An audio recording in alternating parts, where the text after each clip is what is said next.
திண்டுக்கல் மருத்துவமனை தீ விபத்தில் 7 பேர் உயிரிழந்தனர். முன்னதாக தீ விபத்து நடந்தபோது மின்சாரம் இல்லாததால் மருத்துவமனை முழுவதும் இருள் சூழ்ந்தது. இதனால் தப்பி வெளியே வர பாதை தெரியவில்லை. இதில் பயம், பதற்றத்தில் இருந்தவர்கள் மருத்துவமனை முழுவதும் பரவிய கரும்புகையில் சிக்கிக் கொண்டதால் மூச்சு திணறல் ஏற்பட்டிருக்கிறது. விபத்து நடந்த 15 நிமிடத்திற்குள் அரசு துறை அதிகாரிகள் சம்பவ இடத்திற்கு விரைந்துள்ளனர். தீ விபத்து நிகழ்ந்த மருத்துவமனைக்கு அமைச்சர்கள் பெரியசாமி, சக்கரபாணி, மாவட்ட கலெக்டர் பூங்கொடி, முன்னாள் அமைச்சரும் திண்டுக்கல் எம்எல்ஏவுமான திண்டுக்கல் சீனிவாசன், பழனி எம்எல்ஏ செந்தில்நாதன் உள்ளிட்டோர் சம்பவ இடத்திற்கு வருகை தந்தனர்.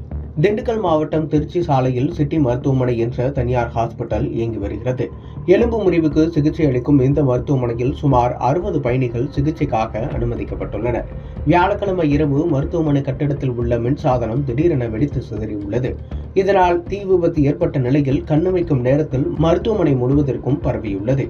மருத்துவமனைக்குள் தீப்பிடித்ததை பார்த்த நோயாளிகள் மற்றும் அவரது உறவினர்கள் அதிர்ச்சியடைந்து உடனடியாக மருத்துவமனையை விட்டு வெளியே ஓடினர்.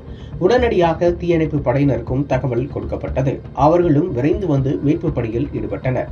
வெளியே வர முடியாமல் சிக்கிக் கொண்ட நோயாளிகளை ஜன்னலை உடைத்து மீட்டனர். ஒரு பக்கம் தீயை அணைக்கும் முயற்சியும் முழுவீச்சில் நடைபெற்றது. கூடுதல் தீயணைப்பு வாகனங்கள் வரவழைக்கப்பட்டு சுமார் 11 மணியளவில் தீ விபத்து கட்டுக்குள் கொண்டு வரப்பட்டது. இதற்கிடையே மருத்துவமனையில் தீ விபத்து ஏற்பட்ட போது லிப்டில் ஏறி சிலர் தப்பிக்கவும் முயன்றுள்ளனர். இந்த விபத்தில் 7 பேர் உயிரிழந்துள்ள நிலையில் தமிழகம் முழுவதும் அது அதிர்ச்சியை ஏற்படுத்தியுள்ளது.